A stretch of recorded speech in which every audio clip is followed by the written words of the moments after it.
Hello everyone, welcome to Victory Classes. और आज का हमारा जो टॉपिक रहने वाला है, देखिए बायोलॉजी का सेशन है, बायो मैं पढ़ाता हूँ। तो आज का जो आपका सेशन रहेगा वो सेशन किसके ऊपर रहेगा? स्ट्रक्चर ऑफ माइटोकॉन्ड्रिया के ऊपर रहेगा।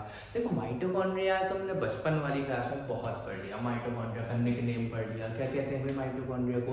Power house of the cell. क्या कहा जाता है बेटा इसको बोला जाता है माइटोकॉन्ड्रिया को आपका power house of the cell. क्या कहा जाता है इसको? Power house of the cell. ठीक है, कभी तुमने इस चीज में नोटिस करा कि हमने power house of the cell क्या किया इसको? चलिए कोई दिक्कत नहीं। अब power house of the cell इसको इसलिए कहा जाता है क्योंकि ये क्या बनाता है बेटा, यहाँ पर ये सेल के फंक्शन के लिए एनर्जी बनाएगा। क्या बनाएगा बेटा? सेल के फंक्शन के लिए एनर्जी बनाएगा। ठीक है, अच्छा एनर्जी जो बनती है, एनर्जी किस फॉर्म में बनती है? एनर्जी बनती है आपके एटीपी की फॉर्म में। एनर्जी किस फॉर्म में बनती है? एटीपी की फॉर्म में बनती है। और ये एटीपी कौन बना रहा है? एटीपी बना रहा है आपका माइटोकॉन्ड्रिया बना रहा है। अब सर ये एटीपी क्या होता है? तो बेटा एटीपी मैं आपको बता दूं तो एटीपी क्या होता है, इसको बोला जाता है एडिनोसाइन ट्राइफॉस्फेट। क्या बोला जाता है इसको? एडिनोसाइन ट्राई फॉस्फेट कहा जाएगा। ठीक है, अभी जो एडिनोसाइन ट्राइफॉस्फेट है असल में ये क्या होता है आपका energy currency of the cell भी कहा जाता है इसको। क्या कहा जाता है इसको? Energy currency of the cell. जैसे कि अगर आप कोई भी चीज लेने के लिए जा रहे हो तो वहां पे आपसे क्या मांगता है? वो करेंसी वगैरह मांगता है। ठीक है, तो सेल की एनर्जी के लिए जो करेंसी लगती है, सेल का जो असल में काम हो रहा है, कोई भी अगर फंक्शनिंग परफॉर्म हो रही है तो वहां पे किस चीज की जरूरत पड़ेगी? एनर्जी की जरूरत पड़ेगी नहीं पड़ेगी? तो एनर्जी जो असल में यहाँ होती है किस फॉर्म में होती है? एटीपी के फॉर्म में होती है। किस फॉर्म में होती है? एटीपी के फॉर्म में रहती है एनर्जी। और इस एनर्जी को बना कौन रहा है? बना आपका बेटा ये रहा है माइटोकॉन्ड्रिया। कौन बना रहा है इसको? माइटोकॉन्ड्रिया बना रहा है। अगर मैं माइटोकॉन्ड्रिया की बात करता हूँ तो ये जो माइटोकॉन्ड्रिया होता है इसको हम क्या कहा जाता है? Double membrane bound cell organelle होता है। कैसा होता है ये बेटा? Double membrane bound cell organelle कहा जाता है इसको। ठीक है, क्या कहा जाता है इसको? Double membrane bound cell organelle कहा जाएगा इसको। ठीक है, double membrane bound cell organelle क्यों? क्योंकि इसमें दो मेम्ब्रेन होंगी। डबल का वर्ड क्या आ गया बेटे यहाँ पर? इसका मतलब हो गया कितनी मेम्ब्रेन है इसके अंदर? दो मेम्ब्रेन है। एक मेम्ब्रेन होगी हमारे पास आउटर मेम्ब्रेन और एक होगी इनर मेम्ब्रेन। अभी हम थोड़ी देर में इसका स्ट्रक्चर बनाएंगे तब देखेंगे किस तरह से इसके अंदर दो मेम्ब्रेन आपकी सेटल होती है। ठीक है, तो इसलिए हम इसको क्या बोल देते हैं? Double membrane bound cell organelle कहा जाता है। ठीक है, कहाँ मिलता है? ऑब्वियसली साइटोप्लाज्म में मिलता है। ठीक है, और इसके बराबर में बहुत सारे फैक्ट्स आपको जानने को मिलेंगे इस वीडियो में। इसके अलावा आपको क्या नजर आएगा इसके अंदर कि माइटोकॉन्ड्रिया को हम सेमी ऑटोनॉमिक सेल ऑर्गेनल के नाम से जानते हैं। क्लास 9 में तो इतना नहीं बताया जाता इसके बारे में, बट इन क्लास 11 इसको बहुत ज्यादा डिटेल में बताया जाता है कि सेमी ऑटोनॉमिक सेल ऑर्गेनल क्या होता है, क्यों होता है। तो मैं बता दूं आपको, सेमी ऑटोनॉमिक सेल ऑर्गेनल आपके दो होते हैं, एक माइटोकॉन्ड्रिया और दूसरा क्लोरोप्लास्ट। नेक्स्ट वीडियो इंशाल्लाह मैं आपकी क्लोरोप्लास्ट पर दूंगा। तो उससे पहले लेकिन आपको माइटोकॉन्ड्रिया में देखना होगा कि उसको सेमी ऑटोनॉमिक सेल ऑर्गेनल क्यों कहा जाता है। ठीक है, तो अभी तुम्हारे पास जस्ट एक रिवीजन के तौर पे था। नेक्स्ट अगर हम बात करें इसके स्ट्रक्चर की बात करते हैं माइटोकॉन्ड्रिया के, तो माइटोकॉन्ड्रिया के स्ट्रक्चर में क्या होगा? सबसे पहले तो हमारे पास एक outermost cell outermost क्या आ जाएगी? एक मेम्ब्रेन आ जाएगी बेटा। क्या आ जाएगी बेटा? ये आउटर मोस्ट मेम्ब्रेन आ जाएगी। और इस मेम्ब्रेन को हम क्या नाम देंगे? इसको नाम देते हैं आपका आउटर माइटोकॉन्ड्रियल। क्या बोलेंगे बेटा हम इसको? आउटर माइटोकॉन्ड्रियल मेम्ब्रेन के नाम से इसको जानते हैं। किस नाम से जानते हैं हम इसको? आउटर माइटोकॉन्ड्रियल मेम्ब्रेन के नाम से इसको जानते हैं। ठीक है, क्या बोलेंगे? आउटर माइटोकॉन्ड्रियल मेम्ब्रेन, क्योंकि माइटोकॉन्ड्रिया के अंदर दो मेम्ब्रेन है, एक बाहर वाली मेम्ब्रेन और एक अंदर वाली मेम्ब्रेन। जो बाहर वाली मेम्ब्रेन है उसको क्या बोलेंगे? Outer mitochondrial membrane. जब हम अंदर की साइड आते हैं तो एक मैं आपको बता दूं आउटर माइटोकॉन्ड्रियल मेम्ब्रेन के बारे में एक बात और याद रखिएगा कि ये आउटर माइटोकॉन्ड्रियल मेम्ब्रेन होती है ये एकदम कंटीन्यूअस होती है। कैसी होती है? ये कंटीन्यूअस होती है। कंटीन्यूअस कहने का मतलब क्या है यहाँ पर हमारे पास कि ये सिंपल सी बात, इसके अंदर कोई भी इनवेजिनेशन नहीं आएगा। क्या नहीं आएगा? इसके अंदर कोई भी इनवेजिनेशन नहीं होगा।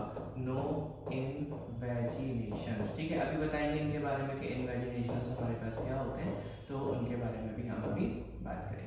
ठीक है, तो कोई भी इन्वर्जन्स इसमें नहीं होंगे। ठीक है, अब जरा बात कर लेते हैं आपके इनर माइटोकॉन्ड्रियल मेम्ब्रेन के बारे में। तो इनर माइटोकॉन्ड्रियल मेम्ब्रेन कैसी दिखेगी, बिल्कुल कंटिन्यूटी में होगी, लेकिन यहाँ पर क्या आएंगे, ये ऐसे फोल्ड्स आ जाएंगे।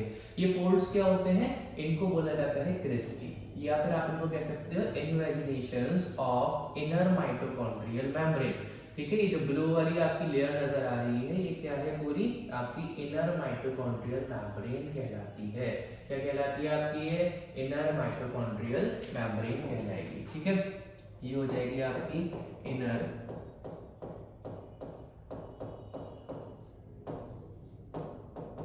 माइटोकॉन्ड्रियल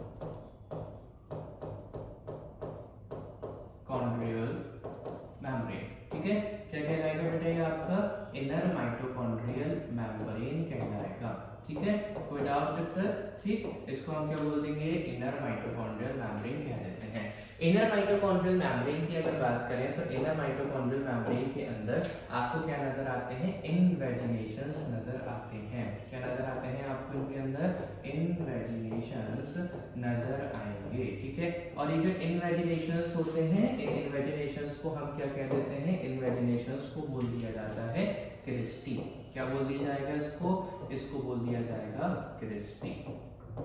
ठीक है, कोई दिक्कत? अब तक हमने इसको क्या बोल दिया जाएगा, क्रिस्टी बोल दिया जाएगा। अभी हम देखेंगे असल में क्रिस्टी क्या होती है, कैसे दिखती है, इन सब के बारे में हम अभी बात करेंगे। ठीक है, तो हमने क्या बोला कि ये जो आपके पास ये जो फोल्ड्स ला रहे हैं, इन फोल्ड्स को हम क्या बोलेंगे, इन फोल्ड्स को बोल दिया जाता है क्रिस्टी बोल दिया जाता है। क्या बोल दिया जाता है इसको, क्रिस्टी बोल दिया जाएगा।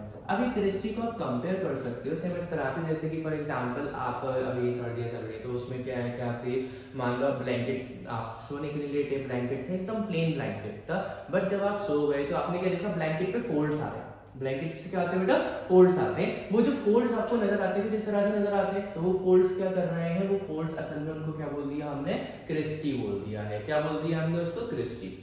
ये क्रिस्टी असल में कर क्या रहे हैं यहाँ पे, क्रिस्टी का देखो सबसे पहला फंक्शन क्या होता है, ये इंक्रीज करते हैं सरफेस एरिया। क्या करते हैं बेटा, सरफेस एरिया को बढ़ाएंगे। किसको बढ़ाएंगे बेटा, ये सरफेस एरिया को बढ़ाएंगे। किसको बढ़ाएंगे, सरफेस एरिया को बढ़ाएंगे। किसका सरफेस एरिया बढ़ाते हैं, ऑफ इनर माइटोकॉन्ड्रियल मेम्ब्रेन, जिसको मैंने किस तरह से लिख दिया है, एब्रिविएटेड IMM कर दिया है, जो असल में क्या है, इनर माइटोकॉन्ड्रियल मेम्ब्रेन कहलाएगा। तो इनर माइटोकॉन्ड्रियल मेम्ब्रेन का क्या बना रहा है, क्रिस्टी असल में सरफेस एरिया को बढ़ा रहा है। क्यों सरफेस एरिया को बढ़ा रहा है, अभी हम देखेंगे। ठीक है, अच्छा दूसरी बात, अब क्या होता है कि जो आपके पास सिंपल इसके अंदर जो फ्लूइड होता है, ठीक है, जो आपका माइटोकॉन्ड्रिया होता है, उस माइटोकॉन्ड्रिया के अंदर जो फ्लूइड होता है, उस फ्लूइड को बोला जाता है matrix.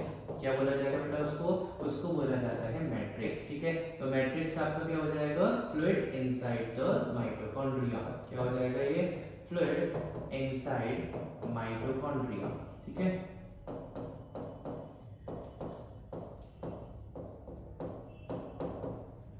Alright, fluid inside the mitochondria. ठीक है, इसके अलावा अगर देखा जाए तो इस माइटोकॉन्ड्रिया के अंदर आपको क्या मिलते हैं, कुछ छोटे छोटे ग्रैन्यूल्स लाइक स्ट्रक्चर नजर आएंगे इस तरह से। ये क्या होते हैं, असल में ग्रैन्यूल्स जो आपको नजर आते हैं इसके अंदर, ये असल में ग्रैन्यूल नहीं होते ना बेटा, ये क्या होते हैं, आपके राइबोसोम होते हैं। क्या होते हैं, ये आपके राइबोसोम्स होंगे। ठीक है, क्या हो जाएंगे आपके, इनको हम बता देते हैं, ये हो जाएंगे आपके राइबोसोम। अब हमने पढ़ा है कि राइबोसोम कितने तरह के होते हैं, दो तरह के राइबोसोम होते हैं। राइबोसोम कितने तरह के होते हैं बेटा, दो तरह के राइबोसोम होते हैं। तो उनमें से एक कौन सा है, एक तो होता है 70S राइबोसोम और एक होता है 80S राइबोसोम। ठीक है, तो ये जो हमारे पास राइबोसोम इस माइटोकॉन्ड्रिया के अंदर मिलते हैं, वो होते हैं आपके 70S राइबोसोम। कौन से होते हैं बेटा, ये 70S राइबोसोम। ठीक है, लेकिन सर हमने तो पढ़ा है कि जो 70S राइबोसोम होता है वो प्रोकैरियोट्स के अंदर मिलता है, और प्रोकैरियोट के अंदर तो माइटोकॉन्ड्रिया नहीं होता। प्रोकैरियोट के अंदर माइटोकॉन्ड्रिया नहीं होता है, तो माइटोकॉन्ड्रिया क्या होता है, यूकैरियोट में, और यूकैरियोट में तो 80S राइबोसोम होता है। ऑलराइट, बट यहाँ पे क्या आता है, थोड़ा सा एक एक्सेप्शनल केस है। क्या होता है कि जो यूकैरियोट के अंदर एक सेल ऑर्गेनल है, कौन सा सेल ऑर्गेनल, जी बिल्कुल माइटोकॉन्ड्रिया, उसके अंदर 70S राइबोसोम होता है। कौन सा राइबोसोम होता है, 70S राइबोसोम होता है। इसके बारे में आपको एक थ्योरी आती है, उस थ्योरी के बारे में आपको डिस्कस करेंगे, ठीक है। लेकिन तब तक के लिए याद रखेंगे इसके अंदर कौन सा राइबोसोम है, 70S राइबोसोम है बेटा। कौन सा राइबोसोम है, 70S राइबोसोम है। देन इसके अलावा इस माइटोकॉन्ड्रिया के अंदर इसका अपना खुद का क्या होता है, एक आपका डीएनए मिलता है। क्या मिलता है बेटा, आपका डीएनए। डीएनए कैसा होगा इनका, डबल स्ट्रैंडेड सर्क्यूलर डीएनए मिलता है। कैसा मिलता है बेटा, डबल स्ट्रैंडेड सर्क्यूलर डीएनए मिलेगा किसके अंदर, आपके माइटोकॉन्ड्रिया के अंदर। बट सर ये सर्क्यूलर तो नजर आ नहीं रहा, क्या कर दिया, ये तो आपका ऐसा उलझा हुआ सा नजर आ रहा है, ठीक है। इसका मैं एग्जाम्पल देता हूँ आपको, जस्ट लाइक आप अभी किचन में जाओ अपने, ठीक है। किचन में तभी जाना जब मम्मी ना हो, ठीक है, क्योंकि आपको क्या करना है, जो कुकर होता है, कुकर का जो ढक्कन होता है उसके ऊपर रबड़ लगी हुई होती है, ठीक है। कभी नोटिस करा होगा आपने। तो किचन में तभी जाना जब मम्मी ना हो, ठीक है, ना हो सकता है फ्लाइंग चप्पल वगैरह आ जाए तो नुकसान हो जाएगा तुम्हारा, ठीक है। तो उसमें क्या है तुम्हारा, आप उस रबड़ को लो, उस रबड़ को पूरा फोल्ड कर दो, ठीक है। फोल्ड करने के बाद आपको कुछ इस तरह से स्ट्रक्चर नजर आएगा। लेकिन जब आप इस स्ट्रक्चर को खोलोगे तो क्या वो रबड़ लीनियर होगा, नहीं, वो अब भी सर्क्यूलर है। वो अब भी कैसे है, सर्क्यूलर। तो हमने इसको सर्क्यूलर इसलिए बोला क्योंकि जब हम इसको ओपन करते हैं तो वो कैसा होता है, दिखता है आपको सर्क्यूलर नजर आता है। और कैसा है बेटा, डबल स्ट्रैंडेड है। कैसा है, double stranded. DS stands for double stranded DNA, ठीक है। ऑलराइट, कोई दिक्कत अब तक नहीं। चलिए दूसरी चीज अगर हम बात करते हैं इसके अंदर कि जो क्रिस्टी होता है, पूरा इनर माइटोकॉन्ड्रियल मेम्ब्रेन होते हैं। इस इनर माइटोकॉन्ड्रियल मेम्ब्रेन के ऊपर कुछ इस तरह से आपके पार्टिकल्स प्रेजेंट होते हैं बेटा। क्या प्रेजेंट होते हैं, इनके ऊपर कुछ पार्टिकल्स प्रेजेंट होते हैं। इन पार्टिकल्स को क्या कहते हैं सर, ऐसे पूरे माइटोकॉन्ड्रिया के अंदर मौजूद होंगे पार्टिकल्स, की आप बनाएंगे तो बहुत ज्यादा टाइम लगेगा, लेकिन ये पूरे इनर माइटोकॉन्ड्रियल मेम्ब्रेन के अंदर मौजूद होंगे। इन पार्टिकल्स को बोला जाता है आपका F1 पार्टिकल। क्या बोला जाता है इनको, F1 पार्टिकल कहा जाएगा। किसको, आपके जो इनर माइटोकॉन्ड्रियल मेम्ब्रेन के ऊपर पार्टिकल्स हैं। या फिर इन पार्टिकल्स को दूसरे नाम से भी जाना जाता है। किस नाम से जाना जाता है इनको बोला जाता है ऑक्सीजोम्स। क्या कहा जाता है बेटा, इनको ऑक्सीजोम्स भी कहा जाता है, ठीक है। ऑक्सीजोम्स या फिर F1 पार्टिकल, जो आप कहना चाहो वो कह सकते हो। सर इनका फंक्शन क्या है, ये अगर हमारे पास ऑक्सीजोम्स है तो इनका फंक्शन क्या होता है, ठीक है। तो मैं अगर आपको बताऊं, ये ऑक्सीजोम्स ही रेस्पॉन्सिबल होते हैं किस चीज के लिए, ATP सिंथेसिस कराने के लिए, यानी कि ATP का फॉर्मेशन कराने के लिए कौन रेस्पॉन्सिबल है, आपका ऑक्सीजोम्स रेस्पॉन्सिबल है, ठीक है। अब आप बातों को यहाँ कनेक्ट कर सकते हो। किस तरह से कनेक्ट कर सकते हो, मैंने आपसे कहा था कि जो इनर माइटोकॉन्ड्रियल मेम्ब्रेन होती है उसके अंदर इन्वेजन्स आते हैं, इन्वेजिनेशंस आते हैं, जिनको आप क्या बोलते हो, क्रिस्टी कहते हो। जिनको आप क्या कहते हो बेटा, क्रिस्टी कहते हो। और क्रिस्टी क्या कर रहे थे, सरफेस एरिया को बढ़ा रहे थे। किसका सरफेस एरिया बढ़ा रहे थे, इनर माइटोकॉन्ड्रियल मेम्ब्रेन का सरफेस एरिया बढ़ा रहे थे। कौन बढ़ा रहे थे, आपके क्रिस्टी बढ़ा रहे थे, ठीक है। अब देखो जब क्रिस्टी ने सरफेस एरिया बढ़ा दिया इनर माइटोकॉन्ड्रियल मेम्ब्रेन का, तो उसके ऊपर ऑक्सीजोम्स की छोटे छोटे जो पार्टिकल्स आपको नजर आ रहे हैं, ये पार्टिकल्स भी कैसे आएंगे, ज्यादा होंगे। और जब अगर ज्यादा ऑक्सीजोम्स होंगे या ज्यादा F1 पार्टिकल होंगे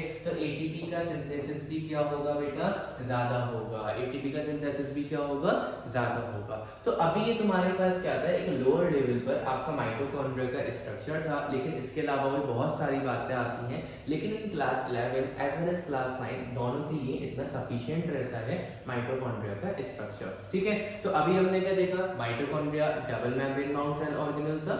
डबल मेम्ब्रेन कैसे आ गई, एक तो हमारे पास आउटर मेम्ब्रेन थी और दूसरी कौन सी बेटा, आपकी इनर माइटोकॉन्ड्रियल मेम्ब्रेन है, ठीक है। दूसरी चीज मैंने क्या देखा था कि इसको हम क्या कहते हैं, आपके पास इनका ATP फॉर्मेशन कराते हैं, power house of the cell है। आपने देख लिया कि power house of the cell क्यों कहा जाता है इसको, बिकॉज इनके पास क्या होते हैं, ऑक्सीजोम्स होते हैं। ये ऑक्सीजोम्स क्या करा रहे हैं यहाँ पे, ये ऑक्सीजोम्स आपके कराते हैं ATP का सिंथेसिस। क्या कराते हैं, ये आपका ATP का सिंथेसिस कराते हैं। इसके अलावा एक बात और आप याद रखेंगे कि जो हमारा ये माइटोकॉन्ड्रिया होता है, इसको बोला जाता है सेमी ऑटोनॉमिक सेल ऑर्गेनल। क्या कहा जाता है इसको, सेमी ऑटोनॉमिक सेल ऑर्गेनल कहा जाता है, ठीक है। क्या कहा जाएगा इसको, सेमी ऑटोनॉमिक सेल ऑर्गेनल। ठीक है, इसका मतलब क्या होता है सर? बहुत जगह सुना हमने, क्लास 11 में तो बहुत ही ज़्यादा यूज़ होता है, बट क्लास 9 इतना ज़्यादा टीचर्स इसको यूज़ नहीं करते हैं, बट बताना चाहिए। ठीक है, तो सेमी ऑटोनॉमिक सेल ऑर्गेनल का मतलब क्या हो जाएगा? देखो सेमी का मतलब क्या है? हाफ, ऑटोनॉमिक मतलब जो अपने आप से करे, ऑटो अपने आप में, ठीक है, ऑटो सेल्फ, ठीक है।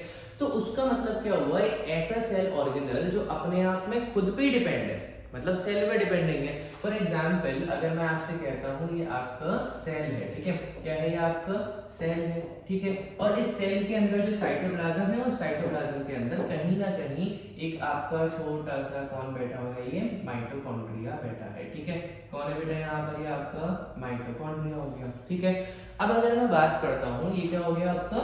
माइटोकॉन्ड्रिया। ठीक है, ये हो गया आपका माइटोकॉन्ड्रिया। ठीक है, अब देखो क्या होता है इस माइटोकॉन्ड्रिया के अलावा यहाँ पर क्या होगा? यहाँ आपका एक न्यूक्लियस भी होगा जो सेंटर में होता है। सर ये क्या हो गया? आपका एक न्यूक्लियस हो गया। ठीक है, ये क्या हो गया? आपका एक न्यूक्लियस हो गया। इसके अलावा बात करते हैं, देखो न्यूक्लियस के अंदर क्या होता है? डीएनए होता है। न्यूक्लियस के अंदर क्या होता है बेटा? न्यूक्लियस के अंदर डीएनए मौजूद होता है। डीएनए क्या बनाता है? आरएनए बनाता है। आरएनए से प्रोटीन बनता है, और वो प्रोटीन जाके डिस्ट्रीब्यूट होता है जो हर एक सेल ऑर्गेनल को जस्ट फंक्शनिंग के लिए अपने एनर्जी वगैरह प्रोवाइड कर रहा है। ठीक है, लेकिन माइटोकॉन्ड्रिया को जरूरत नहीं है। क्यों? क्योंकि माइटोकॉन्ड्रिया में हमने देखा था अभी सेमी ऑटोनॉमिक सेल ऑर्गेनल किसको बोला गया? सेमी ऑटोनॉमिक सेल ऑर्गेनल दो सेल ऑर्गेनल्स को बोला जाता है। एक बोला जाता है बेटा आपके माइटोकॉन्ड्रिया को, और दूसरा बोला जाता है क्लोरोप्लास्ट को। ठीक है, अभी हम किसकी बात कर रहे हैं? माइटोकॉन्ड्रिया की बात कर रहे हैं। तो माइटोकॉन्ड्रिया में हमने एक बात देखी थी कि माइटोकॉन्ड्रिया के पास, इनके पास अपना खुद का डीएनए होता है। क्या होता है बेटा? इनके पास अपना खुद का डीएनए होता है। तो जितना भी प्रोटीन इनको बनाना रहेगा, ठीक है, प्रोटीन किस में बनता है? प्रोटीन राइबोसोम में बनता है। तो इनके पास अपना खुद का क्या है बेटा? राइबोसोम भी है। कौन सा राइबोसोम है इनके पास? 70S राइबोसोम होगा। ठीक है, कौन सा राइबोसोम होगा इनके पास? 70S राइबोसोम रहता है, जो क्या बनाएगा? और राइबोसोम को हम क्या कहते हैं? जो सिंपल सी बात है भाई, क्या बनाता है? प्रोटीन बनाता है, जिसको प्रोटीन मशीनरी भी कहते हैं। राइबोसोम को क्या कहा जाता है बेटा? Protein machinery of the cell कहा जाता है। ठीक है, क्या कहा जाता है इसको? Protein machinery of the cell कहा जाता है। अब देखें, इसके पास अपना खुद का डीएनए, डीएनए से क्या बनाएगा? आरएनए बनाएगा। आरएनए कहाँ जाएगा? राइबोसोम में, और राइबोसोम से क्या बनकर निकलेगा? प्रोटीन बनकर निकलेगा। क्या बनकर निकलेगा बेटा? प्रोटीन बनकर निकलेगा। तो क्या अब इस माइटोकॉन्ड्रिया को सेल की इतनी खास जरूरत है अपने आप को मेंटेन करने के लिए? तो नहीं, इतनी ज्यादा जरूरत नहीं है। आधा ही अपने आप पर डिपेंड होता है, और आधा किस पर डिपेंड है? अपने सेल पर डिपेंड है। तो इसीलिए हम इसको क्या कह देते हैं? सेमी ऑटोनॉमिक सेल ऑर्गेनल कहा देते हैं। क्या कह देते हैं बेटा हम इसको? सेमी ऑटोनॉमिक सेल ऑर्गेनल कह देते हैं। ठीक है, होपफुली आपको वीडियो बहुत पसंद आया होगा, तो लाइक करिए, शेयर करिए, और हमारे चैनल को सब्सक्राइब करिए। Thank you so much.